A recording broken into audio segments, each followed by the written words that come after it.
Good afternoon or good morning, depending upon, I guess, which time zone you're in. Good afternoon for everybody on Eastern and more so on the East Coast, and good morning to those on the West Coast and in Hawaii.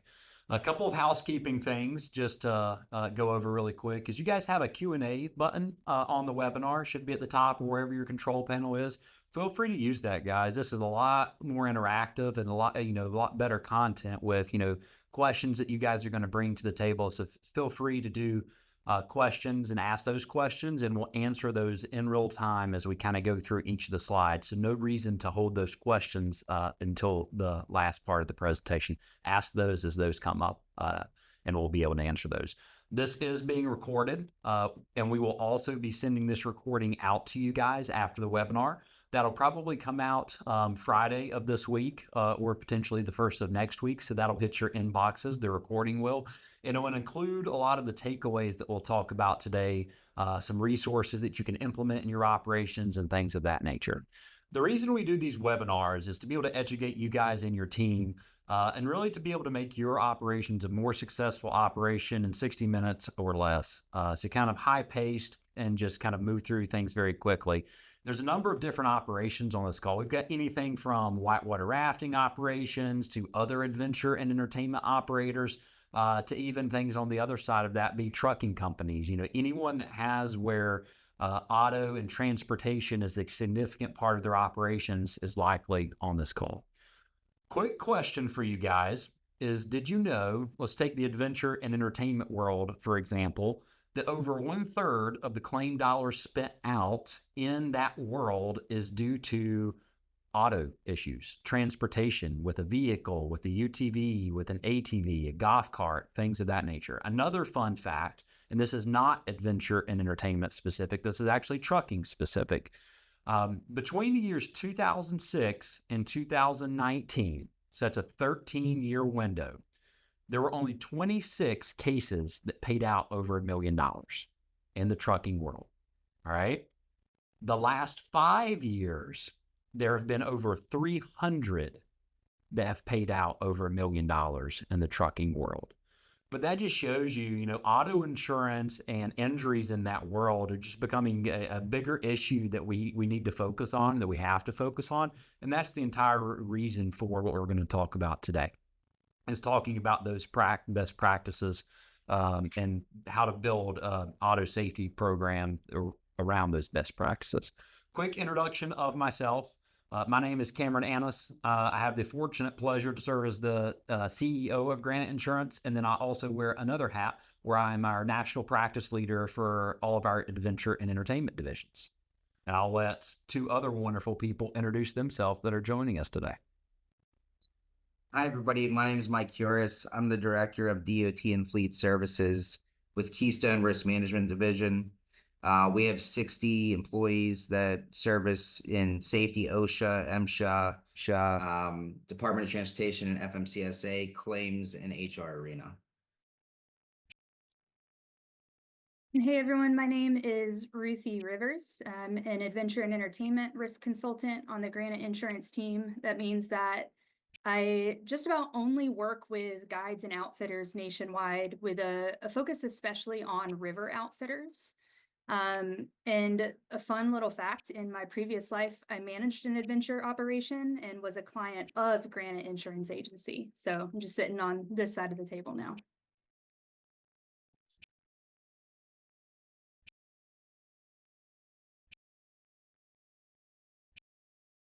Okay, so like I said earlier, but I'm the Director of DOT and Fleet Services. So a lot of what I do is work with customers that do have a DOT number, but on top of that, some sort of fleet risk to their operation.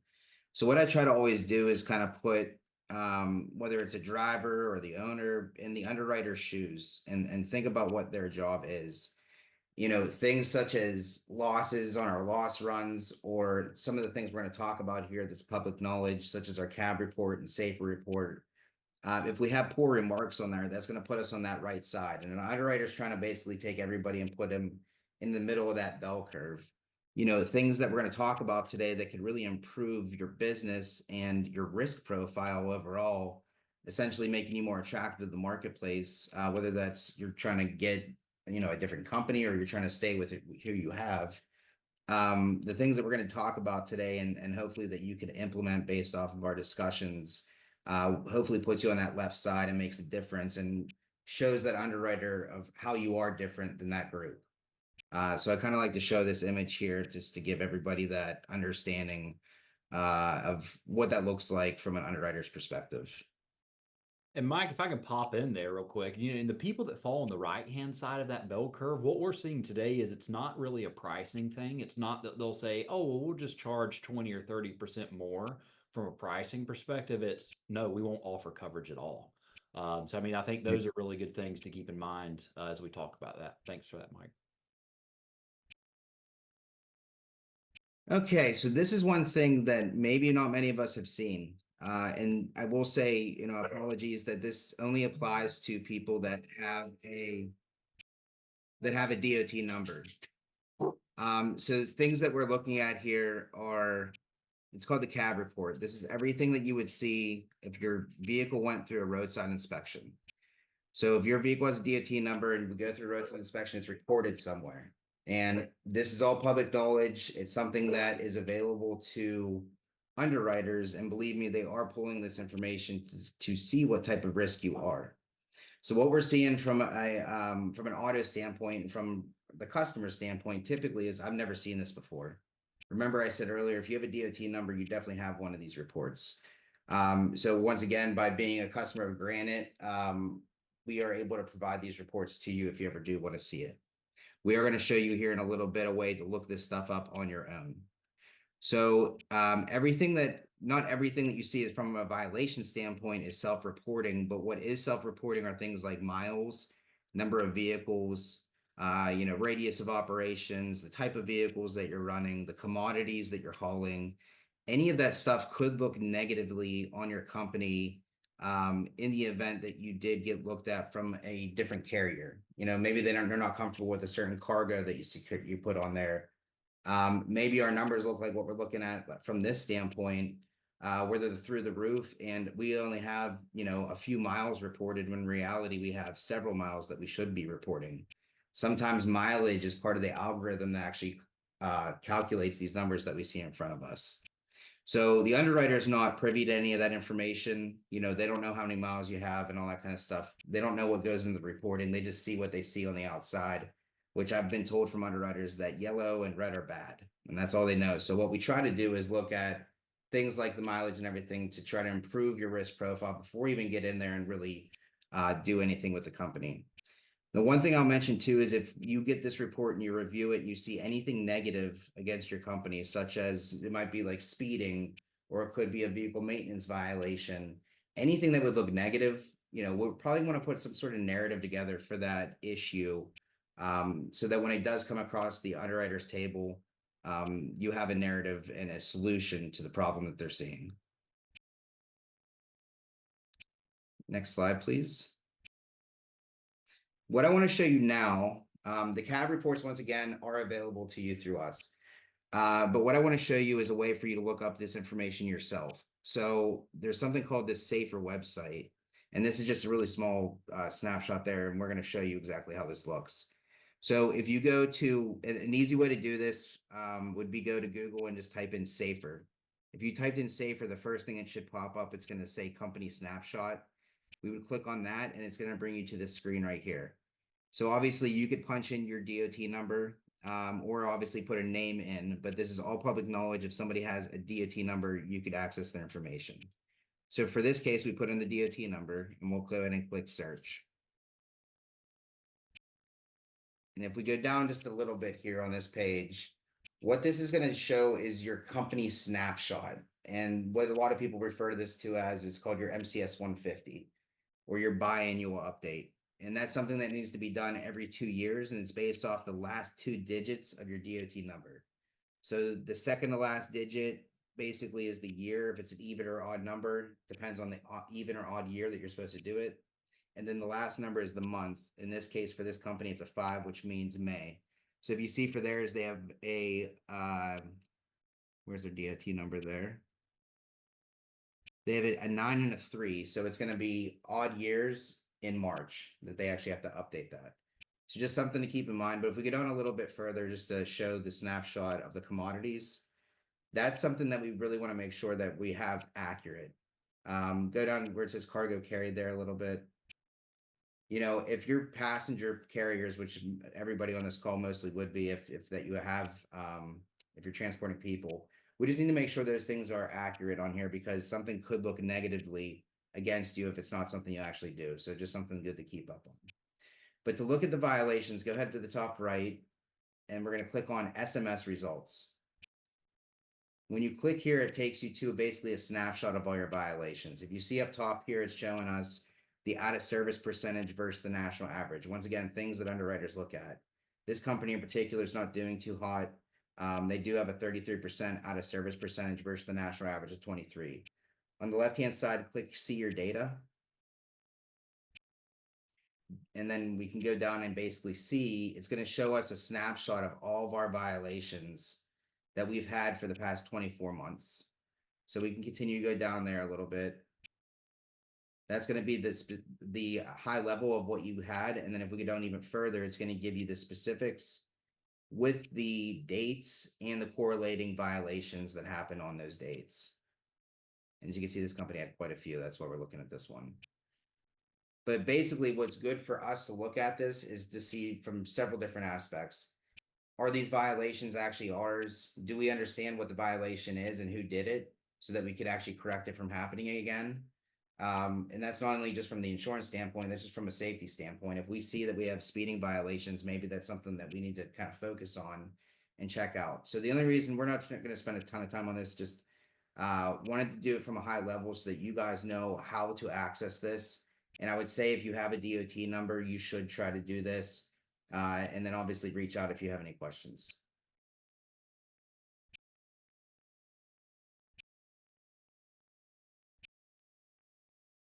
Mike, quick question for some people on this call, and they're like, I don't know if I have a DOT number or if I should have a DOT number.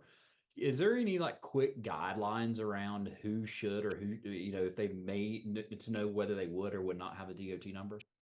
Yeah, so if you're hauling something, not passenger related, it would be any vehicle that's 10,001 or more pounds in interstate commerce. So if you have a vehicle and that's combination thereof too, meaning a truck and a trailer. If that takes your gross vehicle weight over 10,001, I would say you need to have a DOT number.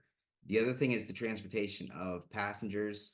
So that would be anything 9+. If we're transporting 9+, and that includes the driver, passenger related, then you do need to have a DOT number.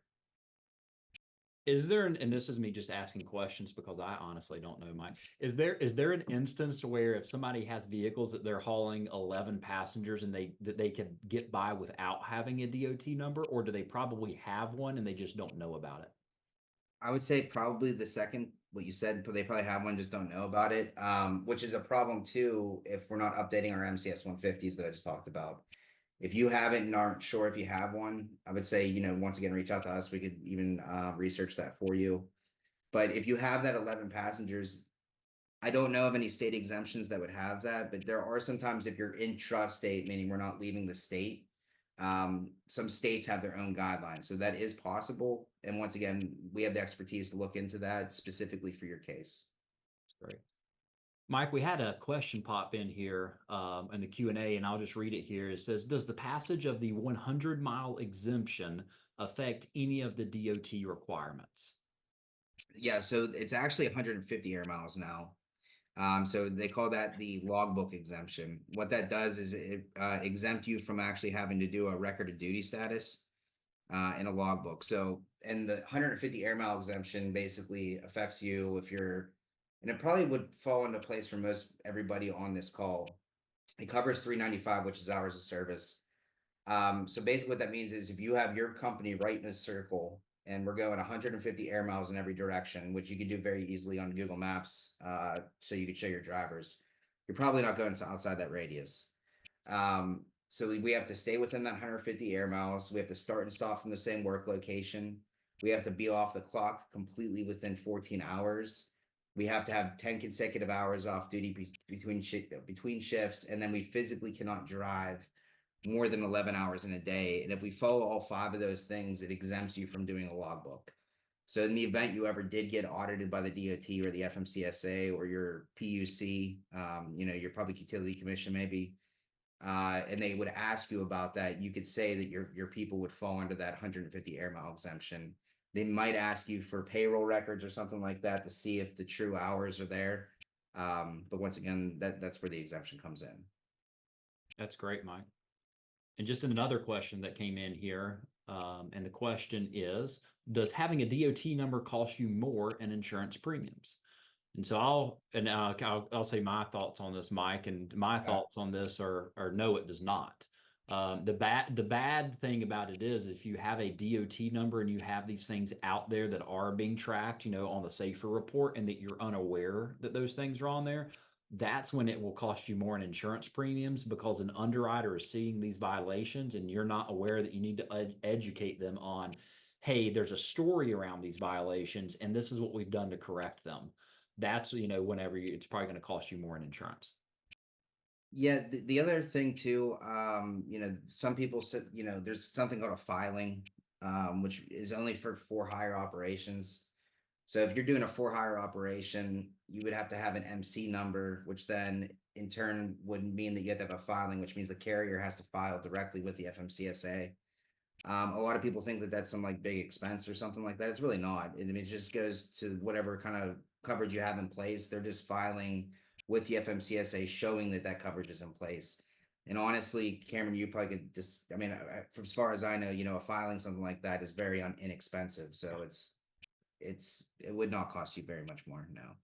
Right. The filing itself is inexpensive, but in the case at least of adventure and entertainment operations that may not typically have 5 million in limits, that's where we're often running into higher prices. If you are subject to FMCSA filings and you're required to have 5 million limits, when maybe you're a smaller business that might normally have had 1 million or 2 million limits, that's what increases your prices. And that's for anything, if you're in a for hire operation, that'd be anything for 16 plus passengers is what we're crossing typically state requires lines. that crossing state lines, that 5 million. Yeah. So auto storage, this is something to contemplate as well. You don't often see your own property from the sky like this, but underwriters are definitely taking a look at your property from Google Maps and assessing it for a couple of different things. So vehicle storage, they want to understand when you're not driving your vehicles, what's happening with them. Are they in a flood zone? Are they in a wildfire zone? When they're parked overnight, are they in an area that's prone to vandalism, or is it easy for someone to come in and potentially steal them? Or are there a bunch of trees that may need trimming back or that could potentially fall on top of your vehicle? So there are a lot of kind of other things that underwriters are taking a look at when they're evaluating your business and your auto insurance. Something else to think about here, seasonal coverage. So a lot of our adventure and entertainment operations are choosing to insure their vehicles seasonally, right? So they're using their vehicles maybe in the spring, summer, fall, and then as operations wind down for the winter, they may choose to remove their vehicles from that coverage just to save on premium in the off season. If you're choosing to do that, some things to consider. First of all, just not putting all of your eggs in one basket, right? Let's say you're leaving all of your vehicles in one location. And if you are in an area that is potentially prone to a natural disaster, if a storm comes through or something, and you have all of your vehicles in one location, then it might wipe out your entire fleet during that time, right? So if you have the resources, the ability, spreading out your vehicles to different spots in your off season. And then when you have seasonal coverage, it's really important to make sure that that is conveyed and articulated really clearly to your team, right? So locking up the keys, making sure that nobody can accidentally grab the keys and just run out for a quick errand or something, not realizing that it's not currently insured. Having a note in the vehicle is another good kind of backup move here, just saying, hey, this vehicle is not insured. You should not be driving this without talking to so-and-so management team member, something like that. Yeah, so some really good things to think through when you are just considering where your vehicles are parked when they are not being driven. you're ever curious about, whether you're building like this right here in this picture overlays a flood zone or overlays a wildfire area, send us a note, guys. We have a really cool software that we can put in the address and it overlays the flood zones and wildfire zones on top of your address. And we can provide you with that report and kind of show you map, in your Google map how that overlays your address.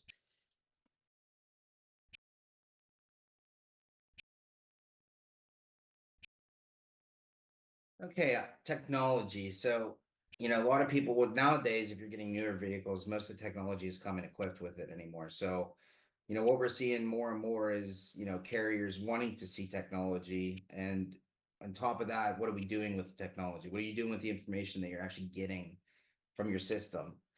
Back in the day, it used to be, do you have it? It was a question, a check mark. Yeah, you had it. But now they really want to see, what are we doing with it? And that's actually a problem, to be honest with you. If you're getting information through your GPS system, such as speeding, harsh turns, and it's the same person over and over, you are getting an alert in some fashion. And usually, what we're seeing a lot of times is people are just getting sick of getting the alerts. So they're shutting off the alerts. It's probably the worst thing you could do. You're better off not having the technology. Reason being, in the event, heaven forbid, something does end up happening, that stuff's all subpoenaed. They look at it, they see that we had tons of warning signs and nothing ever happened with it. So, this isn't cheap either. It's very expensive, these systems, whether it's Samsara or Motive or Verizon. There's all these different systems out there nowadays. But um, it's expensive. It's really good if we're going to use it. So my suggestion is to, start getting in there, looking to see what your trends are.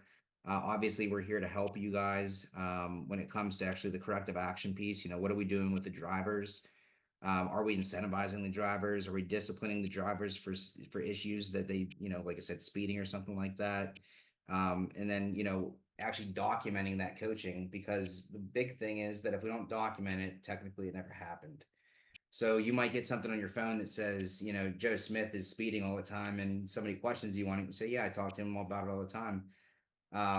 But we don't have that documented. It's truly the same as it didn't happen. So we need to basically take that information. It's the best proactive information that we could possibly have. If you think about it, if we're getting all these little instances over a period of time, and those little things can eventually build up over time and lead into something more serious. But if we're on top of it and actually coaching these drivers, and some of the things that we might see of them doing on the roadside, we realize doesn't just affect this driver, but everybody as a whole. So now that we're going to basically disseminate that information to all of our drivers and discuss it as a whole, so it doesn't happen. If it happened to one person, it's not going to happen to anybody else. And if you have this and you are curious about what you should be looking at, once again, we're here to help. We'd be happy to try to get into your system, look at it with you, and kind of point out the areas that we should be focusing on. One question we receive a lot of times on technology, or that we hear a lot of times, is, well, what if it catches us doing something bad? Like, wouldn't that be, bad to have that in there? And yes, it would be. However, our recommendation and philosophy on that is, and there's probably 1% of the time where it's going to catch you doing something bad. But 99% of the time, it's going to catch something that's helpful to you, which greatly outweighs that 1% of the time where you may screw up and do something. And honestly, we're going to, the other opposing attorney or whoever was injured is going to find out about that screw up anyway. But we find GPS tracking cameras, forward and rear facing cameras, especially with passenger transportation, having those rear facing cameras, because a lot of stuff happens, where the passengers are being seated, slip, trips and falls, getting on and off the bus. And, did they actually slip, or did they trip over their own feet? Like, who knows? Without that camera, we can't tell that. So there's a little bit of color to that story. I know on a question that we receive a lot of times there. Yeah, and just to add to that real quick, I mean, we review that telematics data on behalf of a lot of our clients. And we have a bunch of case studies at this point where, we have a driver, it's their best driver. We continue to see them on their phone doing things that they shouldn't be doing. If they're taking their eyes off the road for more than 3 to 5 seconds, we catch all that kind of stuff. And if they're a good driver, and they like their job and they want to stick around and all that kind of stuff, I mean, as you coach them, it's going to get better. And that those trends that we're seeing that were bad actually go away over time. And going back to the beginning, if we could tell that story to the underwriter and say, look, this is my best driver. Here's where he was before. Here's where he's at now. That's a great story to tell. It makes you different than the other person. That's right. Thanks for that, Mike.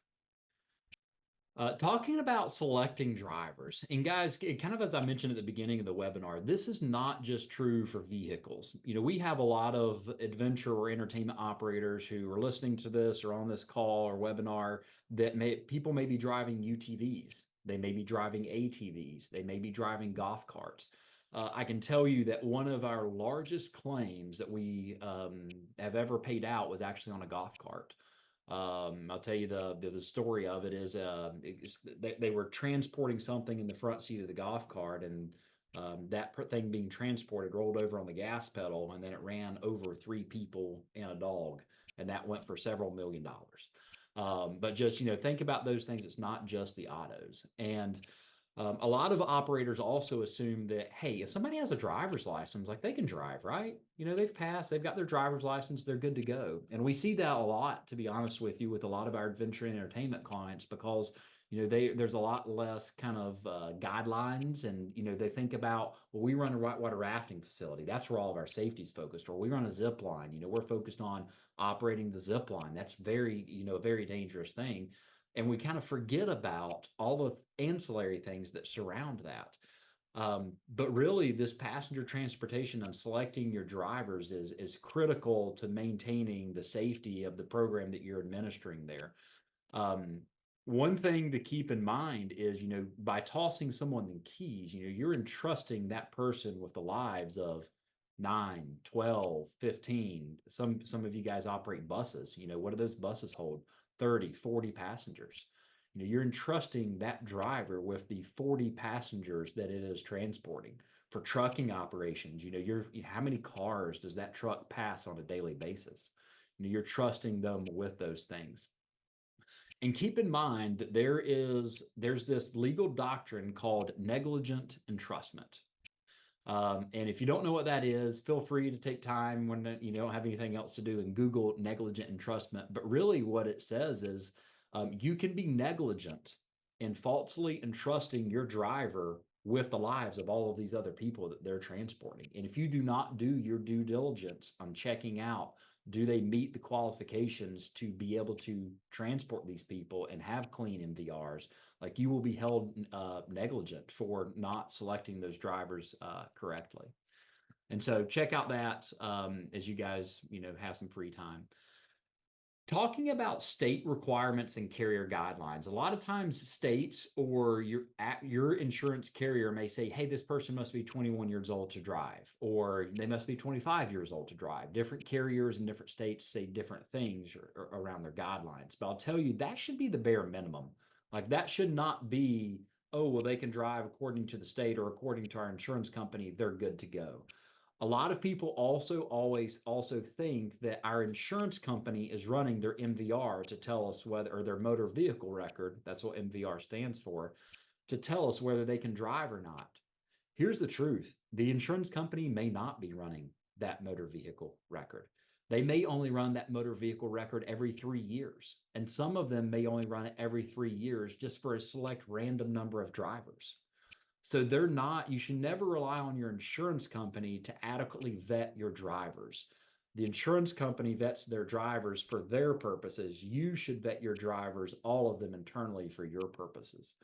And kind of what we recommend on that is really a twofold approach. The first one gets to training, and that has 2 parts. You know, every driver every year should go through a video or a PowerPoint or even an hour session taught by someone in person on just kind of the educational classroom training of this is what it means to be a driver.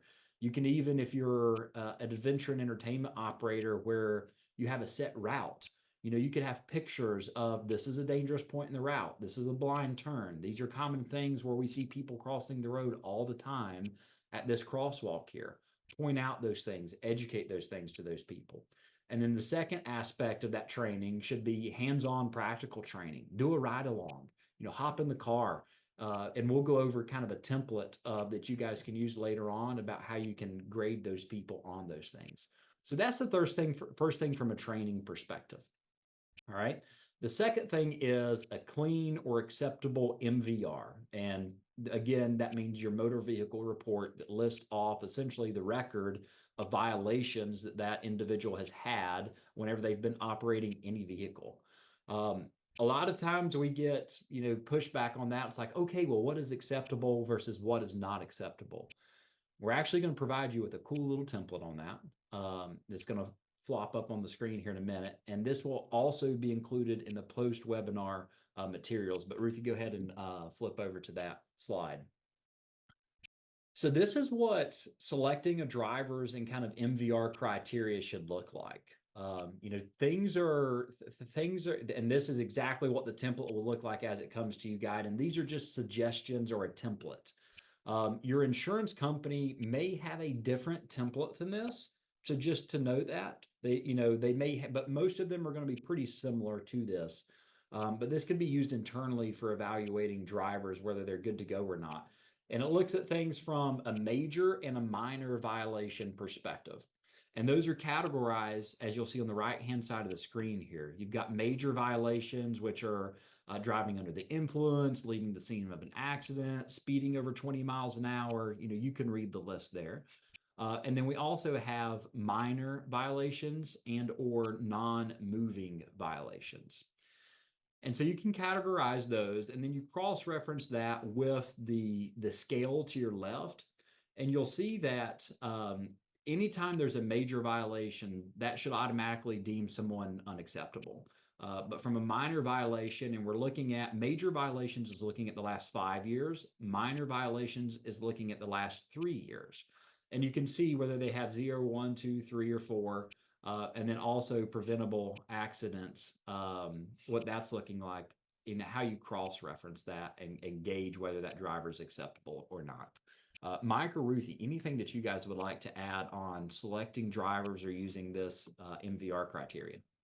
I would just add that, this is a suggestion. You can make it your own as well, what you feel comfortable with your drivers, especially depending on what they're transporting for you as well. And I'd like to add in one other just kind of thing on this previous slide too. So Cameron touched on whether or not carriers are pulling your driver's MVRs.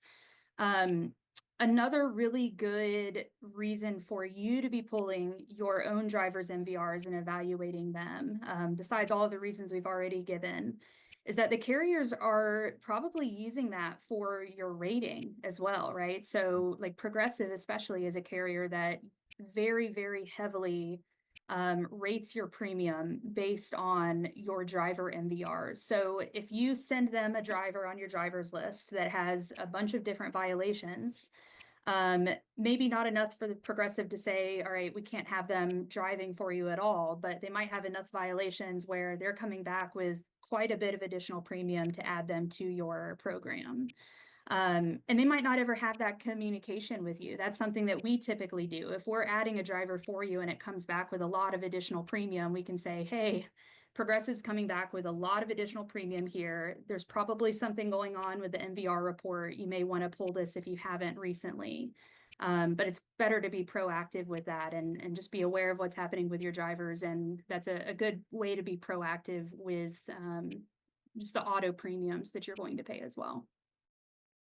Great point, Ruthie. Great point. And as you were saying that, it spurred me to think of one other thing as well to add to this is, I think in the past, we've asked a lot of clients like, hey, do you pull motor vehicle records? And they're like, oh yeah, we pull them, we keep them in file. And then we ask for a copy of them and they send over, a sample of 5 of them. And we're like, how in the world is this person driving? Like, look at their record.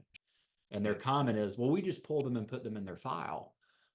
Which is, that is, I would much rather you not pull them, to be honest with you, than pull them and have a list of horrible offenses. And that essentially say, yeah, I proved and said that person was okay, with 25 people in the back of a bus and be transporting those people. So just make sure you pay attention to them and are vetting them, not just pulling them. Yeah, and from a DOT standpoint, you actually have to pull an MVR on an annual basis, and then you have to do a review of that MVR. But for anybody on this call that's done that in the past and has seen that paperwork, basically the annual review typically just says, do they meet the required criteria or do they not meet? And a lot of people that I talk to say they just base that off of what the insurance company tells them. But going to back to what Ruthie said, I mean, carriers will take on some of those problem people and just charge you more in premium. So it's always good to be proactive, have that criteria. And basically what we're looking at here right now is the fleet safety program itself. So a lot of people might have a safety manual. This is kind of separate from that. That's just solely based around all driver activities and policies and procedures. Part of that, if you can see here, is the motor vehicle record review. And basically what you do, things like cell phones, obviously we shouldn't be on that, permitted use of vehicles, the eligibility of the drivers. If there is a CDL portion of that, we would talk about drugs and alcohol, hours of service, all that stuff like that. But what this does then is it gets in front of the drivers. We're able to get the drivers to sign off on this. And obviously what we try to do is make this very geared towards the customer, the client. We shouldn't have a bunch of fluff and stuff in there because then people start looking at to see, are we abiding by these things? So when we put these together, we're trying to look at it from twofold. What's our requirements of the things we absolutely have to do, and then what's a good procedure for my company, and what's going to work best for my company to add into this policy. Once again, if we can get this policy with signed off documents from the driver showing that they've received a receipt and they agree with it, it goes a long way once again with our underwriters and separates you from other people. Mike, do you guys, back to the fleet safety program, you guys craft these for people individually if they want a custom one made for them or anything like that? We can work with them directly, correct? Correct. Yep. And like I said, obviously, and we see this kind of stuff all the time. If you have no CDL drivers at all, there shouldn't be any CDL requirements in my policy. So a lot of times what happens is people get templates and just use it, but it could hurt you more than it could help you. So we try to take it that step further where we actually work with you one-on-one and customize it completely based on your company. Right. So The we're next talking thing real about quick, I was going to all say, these different resources that we'll send to you after the webinar is over. Here is one that it's not coming to you in a specific follow-up to the webinar, but maybe take a screenshot of this or write these names down. There are some resources where you can get discounted MVR reports. So Samba Safety here is one. It's offered through our partnership with Michael and his team at Keystone. You must be a client of Granite Insurance to access these discounts, and just contact us if you'd like some help getting that set up. Another option is data source. We have a lot of clients that have utilized data source, and this is the best option when paired with, especially when paired with employee background checks. This is another one where you must be a client of Granite Insurance to access the discounts, and just contact us for that info. If you are not a client of ours and you're on this call, just check with your agent or with your current carrier to see if discounted options exist. There are some other ones kind of out there. We've got a couple set up that we kind of talk to carriers about getting set up with us, and it's possible that your agent has done the same.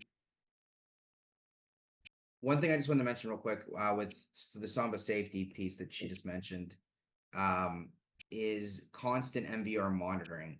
So I mentioned earlier, from a DOT standpoint, you have to be pulling MVRs, actual MVRs per regulation. But for a lot of people that don't have to necessarily do that, it's always good to start, obviously, when you hire somebody, pull an MVR to see where your baseline would be. But something that Samba offers is called constant MVR monitoring, where it's fairly cheap. I think it's around $3 per employee per month. But what it does is it just monitors the person, and the only thing that you get is an alert if something changes on that person's MVR. So if you have Joe Smith working for you and you get an alert says something's changed on Joe Smith's MVR, at that point you need to pull an MVR, and then it tells you what's going on with that person. So it's kind of a cost-effective, maybe thing that you could do for your company. And because the difference of what I'm trying to say is maybe people pull it once a year or once every 6 months, but you can pull it today and something can happen tomorrow that changes on that MVR. So if we have that constant monitoring, you always know. Yeah, absolutely. That's a great addition. It's a live document, right? It's like saying that you're getting a certificate of insurance from someone, but you don't do it every year or continuously, right? You've got to make sure that you're staying up to date with any changes on that. Exactly. So, documentation. We've talked a little bit about this topic so far, right? If you didn't document it, did it ever actually happen? It's going to be hard to use anything that you've done after an accident or after you've trained an employee or anything like that. It's hard to use that for defense after an accident has occurred if you didn't actually write it down, if you don't have documentation of it. So maintaining your approved drivers list annually. And one thing I'd kind of note on this one is making sure that you're articulating this clearly to your entire team, right? So this is something that you might be articulating to your drivers and saying, hey, yes, you've gone through this process, you're on to our approved drivers list. But are you also having conversations with the rest of your team saying, hey, we have an approved drivers list, by the way. You're not currently on it. Please don't just hop in a vehicle and like give a guest a ride up to the start of the zip tour or throw a guest in the car and take them to the start of the put in on the river, right? Or anything like that. So articulating that to your entire team that you have an approved driver's list and, what can or can't people be doing. Making sure that, if you have a difference of, these people can drive these vehicles and these people can drive these vehicles, you have that articulated on there.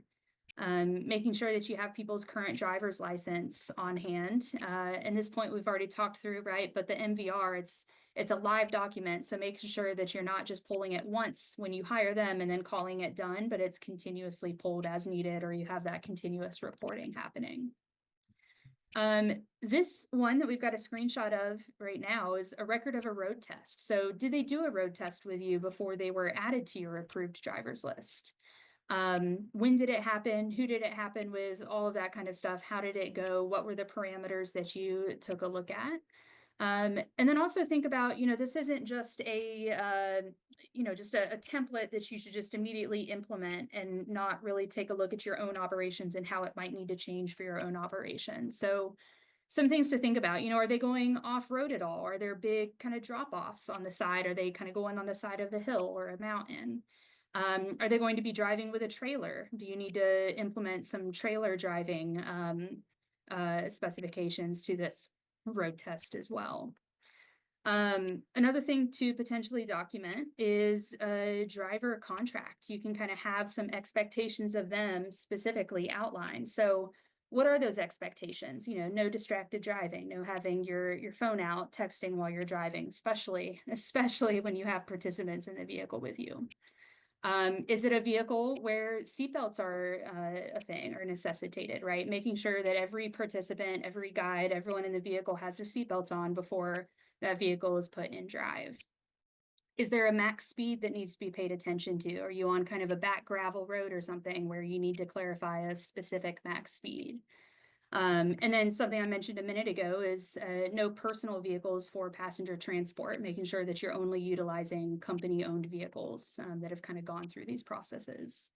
And yeah, having just everything documented. Documentation is the key here, right? If an accident occurs, having documentation of these different things is going to be crucial for defending you in court. And then, worse than having no driver policy or testing procedure in place at all is having one in place saying, oh yeah, I like this, I like this, I like this, I like this, and putting all of these things in place. And then it's too much for you guys to keep up with.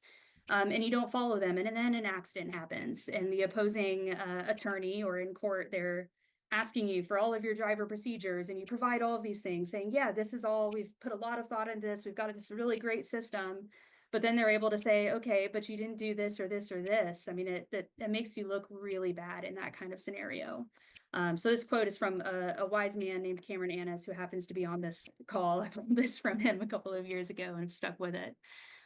So definitely something to keep in mind with this. Pick a couple key points that you guys think you can keep up with implementing into your business, and don't overcomplicate it. to the point where you're not going to be able to keep up.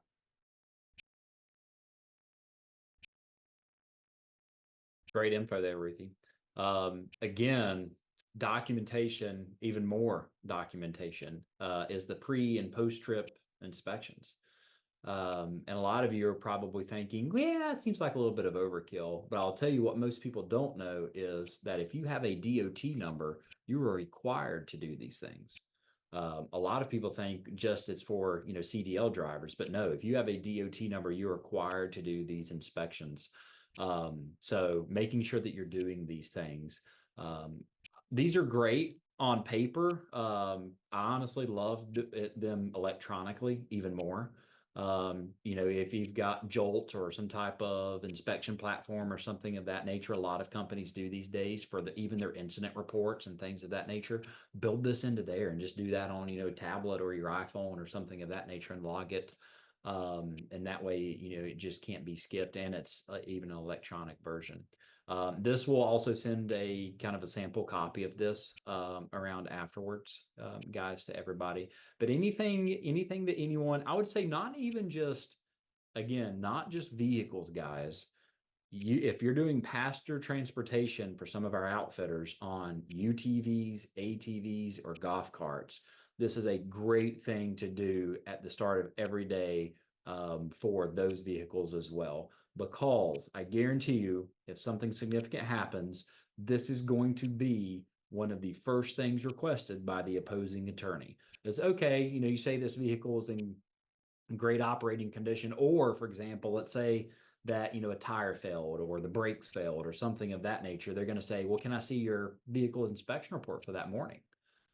And if you state, well, we don't have one, we don't do that. I mean, they're immediately going to say, wait a minute, you guys transport people, let's use a UTV, for example. You guys transport people up a gravel road in an adventurous environment, transporting 4 people per trip and 20, 30, 40 trips a day, and you don't even check to see if that thing you're transporting them on is, safe? Well, do you inspect your zip lines every day? Yeah. Okay. What's the difference? You're transporting 1 person across the zip line at a time. You're transporting 4 people on a UTV at a time. That's how they're going to oppose that. And you're going to be sitting there and you're going to be like, crap, well, I have nothing to say about that. So we want to make sure you're just not in that position and you have something that you're able to say, yep, here it is. It passed. It was good to go. Or even better yet, yeah, here it was the day before, the brakes were actually not up to par and we fixed them and we prevented an accident from happening because we caught it. Mike or Ruthie, anything you guys would add on pre and post trip? I would just add that paper can be cumbersome. If paper is what works best for your operation, then great, but there are plenty of options out there for digital reports as well, where your team member could be doing this on their phone as they're just kind of doing a quick walk around before starting their day or before driving for you. The digital format can also have some additional benefits of, it'll be time-stamped often. It'll show who did the inspection. It'll show when they did it, and it might have a timestamp of saying, yeah, it happened this date, this time. And that can be really helpful because, let's say you don't do inspection reports and you have an accident, and then after the accident, you're like, oh crap, I should have an inspection report for this, and you go and fill one out on paper, right? Like, that's a scenario that could potentially play out, versus if you have it time-stamped and you did that inspection and it shows the date and time that you did it, that can be some additional protection, just proving that you did the inspection and when you did it. Yeah, just to add to that, also from an electronic standpoint, it usually, most systems I've seen will show you the length of time the inspection was. So if you get an inspection back from an employee that says 15 seconds, which we get a lot of those, that means they didn't look at anything. So we don't want people pencil whipping it just to do it. Doing these inspections are part of their job. And like we talked about, it's going to make, the company better. It's going to make the company safer.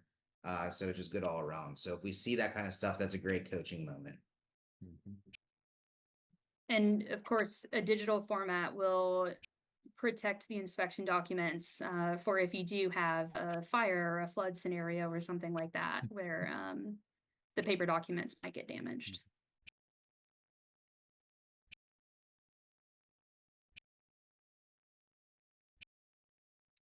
Okay, vehicle accident report. This is, I believe, one of the items that you'll be receiving as well. The vehicle accident report, everything we've talked about pretty much up to this point has been a proactive approach. The things that we're going to do ahead of those incidents and accidents, trying to prevent them. But, we do live in, a behavioral type atmosphere when it comes to driving, and we can't correct everything proactively. So in the event that something does occur, what we need to do is investigate that accident properly and thoroughly. Once again, basically to still kind of reach that same result that we're trying to do with the proactive stuff. But basically what we're saying at this point is there is a hole within our program because a accident did result. Here's the events that led up to that accident, and here's how we're going to prevent it from happening again in the future. And when you do this type of exercise on every single incident, it shows your employees that this isn't a routine part of doing business. We don't handle these things lightly. We need to see what's going on, and then when we get the results of what happened and how we're going to prevent it, we distribute that knowledge to everybody so that it doesn't happen again. So this is something that we should have in place. It's always good to have these available whether it's the glove box or somewhere in the vehicle, so that people could start putting things down on paper when it's fresh in their minds. This is obviously going to help too from a claim standpoint in the event that things got hairy. We got this information. It's a good thing to also train our drivers on the proper way to fill this type of stuff out. If you're an operation that already has an incident report, most of what you probably have for the people that are on this call is probably like a guest incident report. This just asks so much more vehicle specific questions that's just much more geared towards the vehicles. There's even, as you'll see on the full report, there's a thing where you can diagram out the incident and exactly what car came in where, how the incident happened, all those things. So you can see all those things. So kind of to really start to wrap things up here, guys, this is pretty much everything we've talked about in, how many is that? 7 bullet points. Whenever we describe a best practice program to, driver safety and vehicle safety and having a top-notch program, all these 7 things are included. You're running the motor vehicle reports or even doing continuous monitoring. And I love that mainly from an administrative perspective. Like, you enroll them one time, you don't have to remember every year, like, oh, I need to go run their MVR. Like, it's just continuously monitoring it. That's great. The training, making sure you're doing that. After the training, we may even do a written test, kind of a classroom written test. And then we do a practical test or a road test, which is the ride along. And we showed you that documentation to, be able to document that. Then we've got the pre and post trip inspections that we talked about. One thing we didn't talk about, but that's a great thing to include in here as well, but is maintenance logs. If you're doing your own internal maintenance on your vehicles, you need to be logging the maintenance of those. When was the oil changed? Keeping documentation of that and maintaining those in the maintenance logs. And then kind of, just the document that encapsulates all of this and how you operate that, which is the overall fleet safety program. So those are really the steps of the best practice program. And I think Ruthie's going to kind of wrap up one additional resource here in the next slide. Yeah, so this is something that we rolled out very recently. I think just in the last, maybe we're a month into this now. But it's a really cool resource called Risk Advisor Connect, and it offers it's offered through our partnership with Keystone, Mike and his team at Keystone. And it's basically a hotline for a couple of different topics. So we're focused on auto stuff here. So DOT compliance is one of those kind of 4 hotlines. Other topics covered are HR, OSHA/safety, and then claims hotline. So I've got some examples of questions that you might want to call the DOT compliance hotline and ask and just kind of get some advice on. But this is a really cool tool. You can call them, you can email them. This is specific to Granite Insurance clients. There are resources like this out there that if you're not a Granite Insurance client, you might be able to set up a relationship and pay for it separately, but this is included complimentary for our clients. So again, that's DOT compliance, HR, OSHA/safety, and then claims if you had a kind of unique or a bigger claim happen and need that support. So a really cool new resource. The cool thing about I love about this hotline is it's not like a call center that's staffed by, somebody overseas or something of that nature. Like these are US employees. For example, on the OSHA side, like there's people that worked for OSHA that are a part of this. And it's, their full-time job is not to man the call center. Like Mike, he takes shifts kind of answering the DOT questions. Like this is an expert on DOT that volunteers, well, not volunteers, he gets paid to do it. But some of his time is allocated, I guess is a better way to say it, to the DOT helpline. On the HR side of things, there are HR associates and even an HR attorney that leads that department. So some really competent, qualified people to help you guys out with those questions.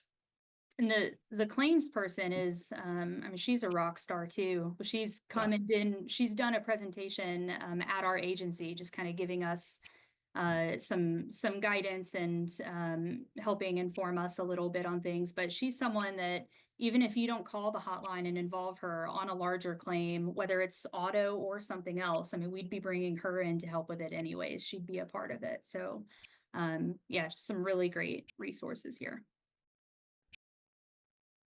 Yeah, two of our DOT consultants too hold CDLs. So in all of our areas of expertise, we try to have some niche there, whether it's certified safety professionals or, like Cameron said, our employment attorney for the HR. So it's always going to be the same people that you call and get to talk to. Right. Kind of to wrap up here, guys. Number one, thank you for dedicating an hour of your day to sit here and learn a little bit. With each of these things, I hope you just take away one nugget. Like if you can just take one nugget from each of these things we do and implement it in your operation, and I would encourage you to do so. Don't try to take 12 things and say, all right, we got to accomplish them all in the next 2 weeks. Take one thing and let's continuously get 1% better each and every day, and just continually making your operation a safer and better place for you guys to operate. If you have any questions at all, feel free to reach out. I was checking. Of course, you can always throw those up in the Q&A as we kind of run through the closing remarks here. But if you have any questions at all, feel free to reach out to Ruthie and myself. We're always here to help. And if we're not the appropriate team members, we're kind of representing the broader Granite Insurance team here. We'll get you in touch with the team member that is able to help you out or that may lead up your segment or practice group. But thanks to all of you guys. What is today? Wednesday? Is today Wednesday? Have a great rest of your Wednesday, and we look forward to seeing you next time. Thanks, guys. Thanks, everyone.